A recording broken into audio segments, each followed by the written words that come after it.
Hello नमस्कार साथियों, एक बार फिर से आप लोगों का बहुत बहुत स्वागत है झारखंड एजुकेशन हब में। आज है 12 जून और 12 जून तक जो भी करंट अफेयर्स बने हैं उन सभी करंट अफेयर्स के बारे में इस क्लास में डिटेल में हम लोग बात करेंगे और हर एक करंट अफेयर के बारे में डिटेल में समझने का प्रयास करेंगे।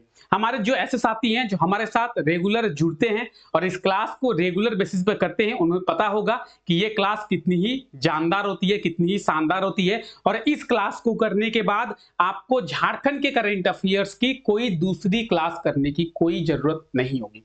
आप चाहे झारखंड के किसी भी एग्जाम की तैयारी कर रहे हैं, चाहे वो जेपीएससी का एग्जाम हो, जेएसएससी का एग्जाम हो, झारखंड पुलिस का एग्जाम हो, पीजीटी का एग्जाम हो, एक्साइज कांस्टेबल का एग्जाम हो, तो झारखंड का कोई सा भी एग्जाम जिसकी आप तैयारी कर रहे हैं, ये क्लास उन सभी एग्जामों के लिए बेनिफिशियल रहने वाला है। और इस क्लास में हम लोग बहुत ही अच्छे से झारखंड के डेली करंट अफेयर्स के बारे में डिस्कस करते हैं। तो चलिए आज के इस क्लास को शुरू करते हैं और देखते हैं झारखंड के करंट अफेयर्स के बारे में। क्लास शुरू करने से पहले एक बार सभी लोग कमेंट सेक्शन में कमेंट करेंगे क्या? जोहार झारखंड। ठीक है, तो जय झारखंड। और साथ ही साथ आप लोग ये भी कमेंट करें कि कैसे लिया झारखंड, लड़ के लिया झारखंड। ठीक है, कैसे लिया झारखंड, लड़ के लिया झारखंड। तो इसी मोटिवेशन के साथ, इसी अंदाज में हम लोग आज के इस क्लास को करने वाले हैं। तो चलिए आज का हमारा पहला करंट अफेयर देखते हैं। ये रहा आज का हमारा पहला करंट अफेयर। क्या है? झारखंड के 100% घरों में नल से जल पहुंचाने वाला पहला जिला कौन बना है? तो सिमडेगा बना है पहला जिला। किसमें? झारखंड में 100% घरों में नल से जल पहुंचाने में। आप लोगों को पता होगा 2019 में केंद्र सरकार के द्वारा एक योजना शुरू की गई थी, नल जल योजना। और ये जो नल जल योजना है ये जल जीवन मिशन के तहत शुरू हुआ था। किसके तहत? जल जीवन मिशन। आप लोगों को जल जीवन मिशन के बारे में पता होगा। तो जल जीवन मिशन के तहत नल जल योजना भारत सरकार के द्वारा शुरू किया गया था। और इसका उद्देश्य क्या था? इसका उद्देश्य था कि हर घर तक पीने का स्वच्छ पानी नल के जरिए पहुंचाया जा सके। क्या उद्देश्य था? हर घर तक पीने का स्वच्छ पानी नल के जरिए लोगों तक पहुंचाया जा सके। ठीक है, और झारखंड के 100% घरों में नल जल योजना को लागू करने में झारखंड का सिमडेगा जिला पहले स्थान पर है। ठीक है, तो यह है आज का हमारा पहला करंट अफेयर, यानी सिमडेगा जिले में नल जल योजना पूरी तरीके से लागू हो गया है। ठीक है, अब नल जल योजना की बात करेंगे। नल जल योजना को 2019 में केंद्र सरकार के द्वारा शुरू किया गया था और इसका उद्देश्य था कि हर घर तक स्वच्छ पेयजल को पहुंचाया जा सके। तो ये आप रिटन फॉर्मेट में सभी चीजों को देख सकते हैं, जिससे आप अपने नोट्स जो है बहुत ही इजीली बना पाएंगे। तो यहाँ पे रिटन फॉर्मेट में दिया हुआ है कि झारखंड के हर घर तक नल से जल पहुंचाने में राज्य का सिमडेगा जिला जो है वो पहले स्थान पर है। नल जल योजना की बात करेंगे तो ये जल जीवन मिशन के तहत शुरू किया गया है और नल जल योजना को केंद्र सरकार के द्वारा 2019 में शुरू किया गया था। तो इस चीज को आप लोगों को ध्यान में रखना है। ठीक है, क्लियर? तो पहला करंट अफेयर क्लियर है। आगे हम लोग इससे रिलेटेड कुछ क्वेश्चंस को करेंगे तो आपको अच्छे से समझ में आ जाएगा। ठीक है, चलिए आज का हमारा दूसरा करंट अफेयर है। झारखंड के 2 व्यक्ति कहें या फिर झारखंड के 2 सांसद कहें या फिर झारखंड के 2 एमपी कहें, मेंबर ऑफ पार्लियामेंट, उन्हें केंद्रीय कैबिनेट का हिस्सा बनने का मौका मिला है। किन्हें? झारखंड के 2 सांसद को, झारखंड के 2 एमपी को, झारखंड के 2 व्यक्तियों को। आप बोलेंगे सर मतलब आप देखे होंगे मोदी जी क्या किए हैं, तीसरी बार प्रधानमंत्री की शपथ लिए हैं और मोदी जी के साथ में झारखंड के 2 एमपी, झारखंड के 2 व्यक्ति, झारखंड के 2 सांसद शपथ लिए हैं। कौन कौन है ये? तो रांची के सांसद हैं संजय सेठ, ये आप संजय सेठ को देख सकते हैं। और कोडरमा की सांसद बनी है कौन? अन्नपूर्णा देवी, और ये आप अन्नपूर्णा देवी को देख सकते हैं। तो मोदी 3.0 में या फिर मोदी कैबिनेट में झारखंड के 2 सांसद को मंत्री बनने का मौका मिला है, या फिर कह सकते हैं कि मोदी कैबिनेट में झारखंड के 2 सांसद को मौका मिला है, अवसर मिला है। तो झारखंड के 2 व्यक्ति केंद्र सरकार के कैबिनेट में जगह मिली है। किन्हें किन्हें? रांची के सांसद संजय सेठ को और कोडरमा की सांसद, कोडरमा की एमपी अन्नपूर्णा देवी को। दोनों को आप लोग देख पा रहे हैं शपथ लेते हुए, दोनों ही जो है मोदी जी के साथ में शपथ लिए हैं। ठीक है, इन्हें किन्हीं द्वारा शपथ दिलाया गया है? तो राष्ट्रपति द्रौपदी मुर्मू जी के द्वारा इन्हें जो है शपथ दिलाया गया है। ठीक है, हम लोग आइए आगे बात करते हैं। तो आप यहां पे देखेंगे झारखंड के 2 लोगों को केंद्र सरकार के कैबिनेट में मंत्री बनाया गया है। रांची के सांसद हैं संजय सेठ और कोडरमा की सांसद है अन्नपूर्णा देवी। इन्हें मोदी कैबिनेट में शामिल किया गया है। अन्नपूर्णा देवी की बात करेंगे जो कि कोडरमा की सांसद है, ये इन्हें महिला बाल विकास मंत्रालय दिया गया है। वहीं बात करेंगे संजय सेठ की जो कि रांची के सांसद है, रांची के एमपी हैं, इन्हें रक्षा राज्य मंत्रालय जो है वो दिया गया है। तो दोनों के बारे में आप यहां पे देख सकते हैं। ठीक है, किन्हें किन्हें? संजय सेठ को और अन्नपूर्णा देवी के बारे में। ठीक है, चलिए इसको मिटा देते हैं ताकि आप लोग स्क्रीनशॉट लें तो आपको क्लियर विजिबल हो। ठीक है, तो आप लोगों को क्लियर विजिबल हो रहा है, आप लोग अच्छे से देख पा रहे हैं, और अगर आप लोग चाहें तो इसका स्क्रीनशॉट भी ले सकते हैं। चलिए हम लोग आगे बात करते हैं इसके बारे में। सबसे पहले हम लोग बात करेंगे क्या कि झारखंड में एमपी कितने हैं। अभी हम लोग सांसद एमपी की बात कर रहे हैं। तो लोकसभा के सदस्य, अभी 2 लोकसभा के सदस्य के बारे में बात की हम लोग। किन के बारे में? अन्नपूर्णा देवी जो कि कोडरमा की सांसद है और संजय सेठ जो कि रांची के सांसद हैं। ठीक है, हम लोग बात कर रहे हैं लोकसभा के सदस्य की या फिर झारखंड में एमपी की। तो लोकसभा के कितने सदस्य झारखंड में हैं? 14 सदस्य झारखंड में हैं लोकसभा से। ठीक है, राज्यसभा से कितने हैं? 6।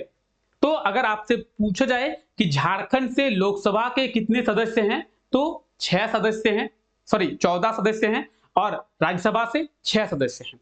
लोकसभा के जो 14 सदस्य हैं उनमें से जनरल के लिए 8 सीटें रिजर्व हैं, एसटी के लिए यानी शेड्यूल ट्राइब के लिए 5 सीटें और एससी के लिए 1 सीट जो है वो रिजर्व रखा गया है। ठीक है, तो जनरल के लिए कितनी सीटें? 8 सीटें, एसटी के लिए 5 सीटें, एससी के लिए 1 सीट। अगर एग्जाम में आप लोगों से पूछा जाए कि झारखंड में अनुसूचित जनजातियों के लिए कितनी लोकसभा सीटें आरक्षित रखी गई है, तो अनुसूचित जनजाति यानी शेड्यूल ट्राइब यानी एसटी यानी 5। ठीक है, अनुसूचित जाति के लोगों के लिए झारखंड में कितनी लोकसभा सीट को आरक्षित रखा गया है? तो अनुसूचित जाति यानी शेड्यूल कास्ट यानी एससी के लिए 1 सीट। ठीक है, झारखंड का वो कौन सा लोकसभा सीट है जो एससी के लिए रिजर्व रखा गया है? तो पलामू लोकसभा सीट। आप यहां पे देख पा रहे हैं पलामू लोकसभा सीट जो है वो एससी के लिए रिजर्व रखा गया है। वही बात करेंगे एसटी की, तो लोहरदगा, खूंटी, सिंहभूम, राजमहल और दुमका, ये जो 5 सीटें हैं ये एसटी के लिए रिजर्व रखा गया है। तो अगर आपसे एग्जाम में पूछा जाए कि झारखंड का कौन सा लोकसभा सीट एससी के लिए रिजर्व रखा गया है तो पलामू। झारखंड का कौन कौन सा लोकसभा सीट जो एसटी के लिए रिजर्व रखा गया है, आरक्षित रखा गया है? राजमहल, दुमका, लोहरदगा, खूंटी और सिंहभूम। ठीक है, हम लोग बात कर रहे हैं झारखंड के 2 व्यक्तियों के बारे में।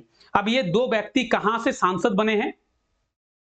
तो ये 2 व्यक्ति बने हैं रांची से सांसद, एक संजय सेठ, और ये जो 8 नंबर आप देख रहे हैं ये है रांची लोकसभा क्षेत्र, और ये जो 5 नंबर आपको दिखाई दे रहा है ये है कोडरमा लोकसभा क्षेत्र। ठीक है, कोडरमा लोकसभा क्षेत्र। तो आप रांची लोकसभा क्षेत्र और आप कोडरमा लोकसभा क्षेत्र को देख सकते हैं। कोडरमा से कौन? अन्नपूर्णा देवी, और रांची से कौन? संजय सेठ। सभी बातें आपको यहाँ पर रिटन फॉर्मेट पे मिल जाएगी, तो आप लोग चाहें तो स्क्रीनशॉट ले सकते हैं। इसके पहले भी आप लोगों को बोल दिया गया है, अगर आप लोग चाहें तो अभी भी इसका स्क्रीनशॉट ले सकते हैं। ठीक है, चलिए इनसे रिलेटेड कुछ क्वेश्चन हम लोग आगे करने वाले हैं। आइए आगे बढ़ाते हैं क्लास को। हाल ही में भगवान बिरसा मुंडा की 124वीं पुण्यतिथि मनाई गई है। हाँ जी, भगवान बिरसा मुंडा की 124वीं पुण्यतिथि मनाई गई है और भगवान बिरसा मुंडा को सत सत नमन। ठीक है, भगवान बिरसा मुंडा के बारे में आप लोग सभी जानते होंगे, आप में से ऐसा कोई नहीं है जो कि भगवान बिरसा मुंडा के बारे में ना जानता हो। भगवान बिरसा मुंडा का जन्म जो है वो 15 नवंबर 1875 में हुआ था। यही वो कारण है जिसके वजह से झारखंड की स्थापना जो है वो 15 नवंबर को ही किया गया था। अगर आपसे पूछा जाए कि झारखंड की स्थापना किनके जन्म दिवस पर किया गया है, तो भगवान बिरसा मुंडा के जन्म दिवस पर ही झारखंड की स्थापना की गई है। ठीक है, भगवान बिरसा मुंडा की मृत्यु कब हुई थी? 9 जून 1900 में भगवान बिरसा मुंडा की मृत्यु हुई थी। और मृत्यु क्या हुई थी? अंग्रेजों के द्वारा इन्हें स्लो पॉइजन देके मार दिया गया था। और अंग्रेजों के द्वारा कहा गया कि हैजा के कारण भगवान बिरसा मुंडा की मृत्यु हो गई है। लेकिन हैजा का कोई भी सिम्टम्स भगवान बिरसा मुंडा के शरीर से नहीं पाया गया। स्लो पॉइजन देकर अंग्रेजों के द्वारा इन्हें मार दिया गया। इनकी अगर हम लोग जीवन की बात करेंगे तो महज 25 वर्षों का इनका जीवन रहा है। और अपने 25 वर्षों में इन्होंने ऐसे बहुत सारे काम करके दिखाए हैं जिनके कारण से आज भी हम इन्हें याद करते हैं। तो भगवान बिरसा मुंडा को सत सत नमन। ठीक है, इनकी 124वीं पुण्यतिथि हाल ही में बनाई गई है, तो इन्हें आप लोग याद करेंगे। और इनके 24वें पुण्यतिथि पर हम लोगों ने इन्हें जो है बहुत ही अच्छे से याद किया है। भगवान बिरसा मुंडा के बारे में आपको यहाँ पे लिखा हुआ मिल जाएगा कि इनकी 124वीं पुण्यतिथि 9 जून 2024 में मनाया गया है। 9 जून 1900 में इनकी मृत्यु हुई थी। अंग्रेजों के द्वारा स्लो पॉइजन देकर इन्हें मार दिया गया था। और इनके मृत्यु का कारण अंग्रेजों के द्वारा क्या बताया गया था? तो हैजा जो है इनके मृत्यु का कारण जो है अंग्रेजों के द्वारा बताया गया था। इनका जन्म 15 नवंबर 1875 में झारखंड के खूंटी जिले में हुआ था। खूंटी जिले में एक गांव है जिसका नाम है उलीहातू। और उसी खूंटी जिले के उलीहातू गांव में इनका जो जन्म है वो हुआ था। तो आप इस चीज को याद रखेंगे। ठीक है, आइए, झारखंड सरकार के द्वारा दिया जाएगा राष्ट्रीय बागवानी मिशन को बढ़ावा। तो झारखंड सरकार भी हमारे झारखंड में बागवानी को बढ़ावा देने के लिए राष्ट्रीय बागवानी मिशन को बढ़ावा दे रही है। और ये जो फैसला है ये झारखंड कैबिनेट के द्वारा लिया गया है। तो आपको सभी बातें यहाँ पे लिखी हुई मिल जाएगी कि झारखंड कैबिनेट के द्वारा ये फैसला लिया गया है कि झारखंड में राष्ट्रीय बागवानी मिशन को बढ़ावा दिया जाए। अगर हम लोग बात करें राष्ट्रीय बागवानी मिशन की, तो राष्ट्रीय बागवानी मिशन की शुरुआत 2005 में किया गया था। इसका उद्देश्य था कि भारत में बागवानी की उत्पादन में वृद्धि किया जा सके। क्या किया जा सके? बागवानी को भारत में बढ़ाया जा सके। तो अगर बात करें हम लोग राष्ट्रीय बागवानी मिशन की, 2005 में राष्ट्रीय बागवानी मिशन को शुरू किया गया था। ठीक है, और झारखंड सरकार के द्वारा यह फैसला लिया गया है कि राष्ट्रीय बागवानी मिशन को हम लोग झारखंड में बढ़ावा देंगे। चलिए, एक और करंट अफेयर है हमारा कि झारखंड की संथाली पिंड कौन सी है? आंगेन का मुंबई में फिल्म फेस्टिवल में किया जाएगा स्क्रीनिंग। देखिए, हम लोग अगर बात करें मुंबई फिल्म फेस्टिवल की, तो आप सभी को पता होगा मुंबई फिल्म फेस्टिवल के बारे में बहुत फेमस है। हम लोग टीवी में भी देखते हैं मुंबई फिल्म फेस्टिवल के बारे में। झारखंड की एक शॉर्ट फिल्म है, इसका नाम क्या है? आंगेन। ये जो आप देख रहे हैं ये है झारखंड की शॉर्ट फिल्म। क्या नाम है इसका? आंगेन। और इस झारखंड के शॉर्ट फिल्म की बात करेंगे तो ये कौन सी फिल्म है? संथाली फिल्म है। कौन सी फिल्म है? संथाली फिल्म है। संथाली भाषा में ये फिल्म आपको देखने को मिलेगी। तो झारखंड की संथाली फिल्म है आंगेन, इसका मुंबई फिल्म फेस्टिवल में स्क्रीनिंग किया जाएगा। ठीक है, आइए इसके बारे में जानते हैं। देखिए, 18th मुंबई फिल्म फेस्टिवल का जो आयोजन है वो 15 से 21 जून तक किया जाएगा। ठीक है, और इसमें झारखंड की संथाली फिल्म आंगेन का स्क्रीनिंग जो है वो किया जाएगा। किसका? आंगेन का। ठीक है, अब इस फिल्म के बारे में आपको क्या याद रखना है? इस फिल्म के बारे में आपको याद रखना है कि मुंबई फिल्म फेस्टिवल में पहली बार ऐसा हुआ है कि किसी संथाली फिल्म का चयन किया गया है। और इस फिल्म के निर्माता कौन है? रवि राज मुर्मू। तो फिल्म के निर्माता के बारे में आपको याद रखना है। आंगेन, संथाली फिल्म आंगेन के निर्माता कौन है? तो रवि राज मुर्मू इस फिल्म के निर्माता है।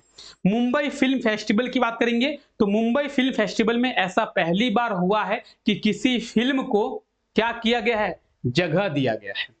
ठीक है, तो आई होप सो आपको याद होगा। मतलब आपको समझ में आ गया होगा। ये आप फिल्म को देख सकते हैं, आंगेन, ठीक है। कौन सा फिल्म है? आंगेन। चलिए इसको क्लियर कर देते हैं ताकि आप लोग आसानी से इसका स्क्रीनशॉट ले पाए। चलिए आप लोग एक बार स्क्रीनशॉट ले लेंगे।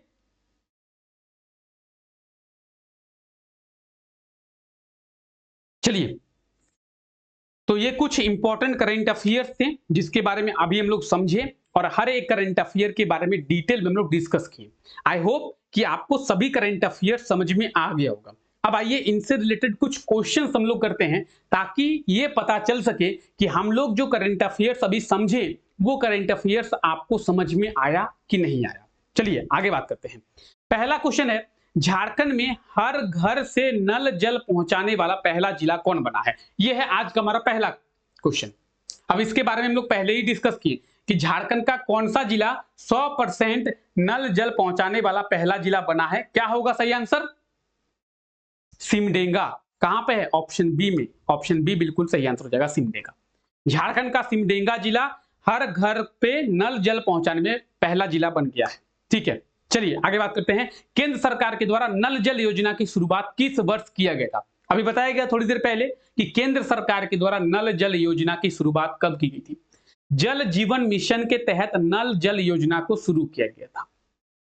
कब की गई थी? 2019 में। अभी बताया गया आप लोगों को कि 2019 में केंद्र सरकार के द्वारा जल जीवन मिशन के तहत नल जल योजना को शुरू किया गया था और इसका उद्देश्य क्या था? हर घर तक स्वच्छ पेयजल को पहुंचाया जा सके। ठीक है, क्लियर। अब इसका पीडीएफ आप लोगों को कहां पे मिलेगा? पीडीएफ मिलेगा आप लोगों को हमारे टेलीग्राम चैनल पे। आप में से जितने भी मेरे ऐसे साथी हैं जो अभी तक हमारे टेलीग्राम चैनल के साथ नहीं जुड़े हैं या फिर हमारे टेलीग्राम चैनल को अभी तक ज्वाइन नहीं किए हैं, तो डिस्क्रिप्शन में लिंक दिया हुआ है, आप लोग जाके टेलीग्राम चैनल को ज्वाइन कर ले। टेलीग्राम चैनल पे आप लोगों को सभी क्लासेस के पीडीएफ दे दिए जाते हैं और उस पीडीएफ को आप बहुत ही आसानी से डाउनलोड कर पाएंगे टेलीग्राम चैनल पे। पीडीएफ के साथ साथ सभी क्लासेस के नोटिफिकेशन, डिटेल्स, झारखंड की वैकेंसी के डिटेल्स, रिजल्ट, एडमिट कार्ड, सभी चीजें आपको टेलीग्राम पे अवेलेबल कराया जाता है। तो जो भी लोग ऐसे हैं जो अभी तक टेलीग्राम चैनल को नहीं ज्वाइन किए हैं, टेलीग्राम को ज्वाइन करके। चलिए आगे बात करते हैं। झारखंड के कितने सांसद को केंद्रीय कैबिनेट में मंत्री बनने का मौका मिला है? क्या होगा सही answer? Option A B C D, 1 2 3 4। Jharkhand के कितने सांसद को केंद्रीय कैबिनेट में मंत्री बनने का मौका जो है वो मिला है? क्या होगा सही आंसर? जल्दी से बताएंगे आप लोग। 2 मंत्री या फिर 2 सांसद? रांची के सांसद संजय सेठ, कोडरमा की सांसद अन्नपूर्णा देवी। ठीक है, अन्नपूर्णा देवी को महिला बाल विकास मंत्रालय दिया गया है और संजय सेठ जी को राज्य रक्षा मंत्रालय दिया गया है। तो आप लोग मंत्रालय भी याद रखिए। कोडरमा की सांसद अन्नपूर्णा देवी को महिला बाल विकास मंत्रालय, रांची के सांसद संजय सेठ को राज्य रक्षा मंत्री या फिर राज्य रक्षा मंत्रालय दिया गया है। ठीक है, चलिए आगे बात करते हैं। केंद्रीय बाल विकास मंत्री अन्नपूर्णा देवी झारखंड के किस लोकसभा क्षेत्र से सांसद बनी है? अभी बात की है, जस्ट अभी। कहां से? कोडरमा से। ऑप्शन डी बिल्कुल सही आंसर हो जाएगा। कहां से? कोडरमा से। अन्नपूर्णा देवी कहां से? कोडरमा से सांसद बनी है। ठीक है, चलिए। हाल ही में भगवान बिरसा मुंडा की कितनीवीं पुण्यतिथि मनाई गई है? तो 124वीं। अभी हम लोग बात किए ना, 124वीं पुण्यतिथि मनाई गई है। Option A. भगवान बिरसा मुंडा की मृत्यु जो है वो कब हुई थी? तो 9 जून 1900 में। और इस वर्ष हम लोग भगवान बिरसा मुंडा की 124वीं पुण्यतिथि मनाए हैं। ठीक है, चलिए आगे बढ़ते हैं। राष्ट्रीय बागवानी मिशन की शुरुआत किस वर्ष किया गया था? क्या होगा सही आंसर? 2005 में। अभी बताया गया राष्ट्रीय बागवानी मिशन के बारे में। तो इस तरीके से आप लोगों को सभी करंट अफेयर समझ में आ गया और उन करंट अफेयर से रिलेटेड हम लोग कुछ क्वेश्चंस को भी देख लिए, जिससे आपको पता चल गया कि एग्जाम में किस तरीके से करंट अफेयर से क्वेश्चंस को पूछा जाता है। और अभी जो करंट अफेयर्स आप लोगों ने देखा वो करंट अफेयर्स आपको समझ में आया कि नहीं आया, आपको क्वेश्चंस के फॉर्मेट में करने से पता चल गया कि जो करंट अफेयर्स के बारे में लोग डिस्कस किए, क्या उन करंट अफेयर्स को समझने के बाद, क्या उन करंट अफेयर्स को देखने के बाद उनसे रिलेटेड क्वेश्चंस के आंसर हम दे पा रहे हैं। अगर आप उन सभी क्वेश्चंस के आंसर दे पा रहे हैं, इसका मतलब आपको करंट अफेयर्स समझ में आ गया। अगर आप आंसर नहीं दे पा रहे हैं, इसका मतलब कहीं ना कहीं कुछ दिक्कत है। इस क्लास को एक बार आप लोग फिर से जरूर देख लें, ठीक है। चलिए आगे बढ़ते हैं। अब देखिए, पिछले क्लास में आप लोगों से ये क्वेश्चन पूछा गया था। क्वेश्चन था, हाल ही में जारी क्यूएस वर्ल्ड यूनिवर्सिटी रैंकिंग में भारत के कितने विश्वविद्यालय को शामिल किया गया है, या फिर भारत के कितने एजुकेशनल इंस्टीट्यूट को शामिल किया गया है? 46। इसका बिल्कुल सही आंसर हो जाएगा 46। इसमें झारखंड का कोई भी एजुकेशनल इंस्टीट्यूट शामिल नहीं है। झारखंड से किसी भी विश्वविद्यालय की बात करें, झारखंड में किसी भी एजुकेशनल इंस्टीट्यूट की बात करें, उसे जगह नहीं दिया गया है। भारत से 46 एजुकेशनल इंस्टीट्यूट को मौका मिला है, और भारत से सबसे पहले स्थान पर कौन है? आईआईटी बॉम्बे, ठीक है। चलिए आगे बात करते हैं। आज के लिए ये रहा आपका क्वेश्चन। क्वेश्चन क्या है? हाल ही में झारखंड के किस सदर अस्पताल को कायाकल्प अवार्ड दिया गया है? और झारखंड के जिस सदर अस्पताल को कायाकल्प अवार्ड दिया गया है, उसे क्या दिया गया और क्या दिया गया है? कमेंट करके जरूर बताएं। एक और अवार्ड दिया गया आप लोगों को अगर याद हो तो। कायाकल्प अवार्ड के साथ साथ एक और अवार्ड दिया गया है। 2 अवार्ड मैंने आपको बताया था, ठीक है। क्या होगा? चलिए कमेंट करके बताएंगे, देखते हैं कितने लोगों को दूसरा अवार्ड याद है कि नहीं है। तो पहला क्वेश्चन तो यह है कि झारखंड के किस सदर अस्पताल को कायाकल्प अवार्ड दिया गया है? ऑप्शन ए, बी, सी और डी, जो भी सही आंसर होगा आप लोग कमेंट करके बताएंगे। और उस सदर अस्पताल को एक और अवार्ड दिया गया है, कायाकल्प अवार्ड के साथ साथ एक और अवार्ड दिया गया है। वो कौन सा अवार्ड है? आप लोग कमेंट सेक्शन में कमेंट करके जरूर बताएं, देखते हैं कितने लोगों को याद है, ठीक है। तो चलिए फिलहाल आज के इस क्लास को हम लोग यहीं तक रखते हैं। आई होप सो कि आज का ये क्लास आप लोगों को अच्छा लगा होगा। सभी करंट अफेयर्स आप लोग समझ गए होंगे। जो क्वेश्चन आप लोगों से पूछा गया है, उस क्वेश्चन का आप लोग सही आंसर कमेंट करके जरूर बताएं। तो फिलहाल आज के इस क्लास को यहीं तक रखते हैं। आई होप सो कि आप लोगों को ये क्लास बहुत ही अच्छा लगा होगा। क्लास अच्छा लगा है तो क्लास को लाइक करना ना भूलें। मिलते हैं आप लोगों से नेक्स्ट क्लास में, तब तक के लिए thank you, take care, bye bye.